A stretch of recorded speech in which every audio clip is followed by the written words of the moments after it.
지금 3개 특검이 돌아가고 있는데 주요 책임자들의 구속영장이 줄 기각되자 법무부가 상설특검을 추진한다라고 밝혀서 논란입니다. 지금 특검도 3개인데 특검을 하나 더 한다는 겁니다. 정성호 법무부 장관, 관봉권 폐기 의혹, 쿠팡 퇴직금 불기소 외압 의혹, 상설특검을 추진하겠다. 검사 5명, 수사관 30명을 파견하겠다. 현재 3대 특검, 내란, 김건희, 순직 해병 말고도 또 상설특검, 최대 160명 검사 파견이 예상된다. 자, 법무부 장관의 주장은 이겁니다. 검찰이 제 식구를 감싸게 하는 게 의심들어서 상설특검이 해야 한다는 겁니다. 자, 그러자 법조계에선 3대 특검이 성과를 못 내자 영장들이 기각되니까 내년까지 특검 전국, 지방선거까지 특검 전국을 끌고 가려는 의도 아니냐.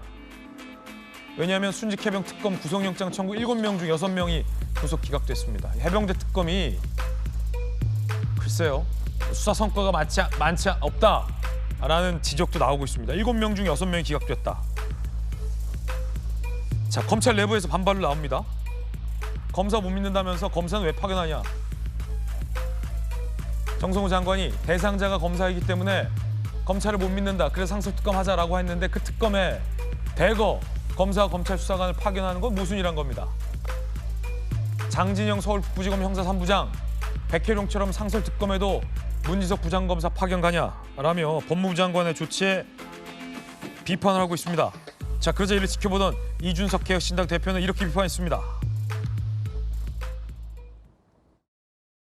이제 이 정권이 특검을 만병통치약처럼 남발하는 수준을 넘어 아예 특검 공화국을 건설하려는 것으로 보입니다. 이 사건은 일반적인 감찰 수준으로 충분히 처리 가능한 사건입니다. 그럼에도 특별수사기관까지 동원하는 것은 명백한 권력남용입니다. 더 황당한 것은 민주당이 그토록 자랑하던 공수처의 존재감 없음입니다. 검찰을 견제하기 위해 만들었다는 그 공수처는 정작 필요한 순간마다 작동하지 않고 있습니다. 한 채에 수십억씩 드는 특검을 몇 채나 만들고 실거주 목적이 아니었던 것으로 보이는 공수처까지 수사기관 투기의 전형적인 사례일 것입니다. 여기에 더해서 상설특검에 더해서 이 해병대 특검의 영장이 계속 기각되니까 민주당의 박균택 의원이 일반 시민들을 영장심사에 참여시키자라는 법을 발의해서 논란입니다. 영장이 모두 기각됐다. 국민 뜻 무시하는 법원, 법을 통해 개혁하자라며 시민들이 구속영장 심사에 참여해서 판사의 의견을 제시하는 법안 내용을 발의해서 논란입니다.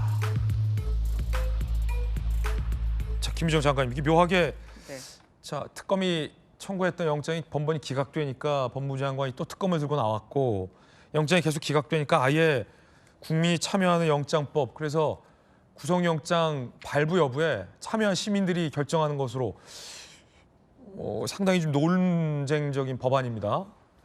거기에 상설특검, 또 특검을 한다. 네. 어떻게 보십니까? 일단은 지금 대통령 한 명 바뀌고 나서 대한민국의 헌법 체계와 민주주의 체계가 전체적으로 다 흔들리고요. 날마다 새로운 체계와 새로운 거를 이렇게 뉴스를 하게 됐습니다. 전대미문, 뭐 초유의 일, 뭐 이런 거를 하다 보니 국민들이 너무너무 뜨끔뜨끔 놀라고 있는 건데요. 그러면 당장 국민들의 살림살이와 관련된 것부터 말씀을 드리겠습니다. 지금 현재 3대 특검만으로도 577명의 돈이 약 500억 넘게 들어가고 있거든요. 예, 그런데 이 부분을 다시 아예 상설해서 하겠다. 그러면 그 돈은 누가 내나요?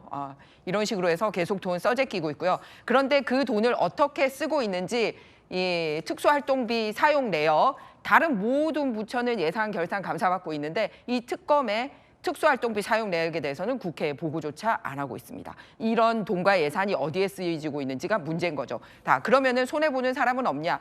마약이라든지, 그리고 우리가 이렇게 해외에 나가서 사람 죽어나가는 일이라든지, 그리고 보이스피싱 같은 일 당하는데 다 다른 수사가 다 멈춰서 이런 미제 수사가 엄청나게 늘고 있습니다. 그래서 역대 최강으로 늘고 있다는 말씀을 드립니다. 그다음에 본인들이 하고 있는 올해 미제 사건이 저렇게 급증하고 있어요. 저기에는 진짜 해외에 나가서 안타깝게 죽은 사람, 지금도 아직 신변 확보가 안 되고 있는 사람, 그다음에 날마다 지금도 일어나고 있는 보이스피싱, 그다음에 마약 사건 이런 거 다 포함입니다. 그래서 그럼에도 불구하고 여기에는 돈이나 사람 아끼고 있으면서 이렇게 현재 3대 특검에도 말씀드렸듯이 과거에 최순실 특검의 5배 해당되는 사람과 이렇게 가 있습니다. 그런데 실적 안 나오고 있잖아요. 그럼에도 불구하고 지금 다시 상설 특검을 하겠다고 합니다. 그런데 상설 특검은 뭐냐 하면요. 국회의 별도 동의가 필요하지 않습니다.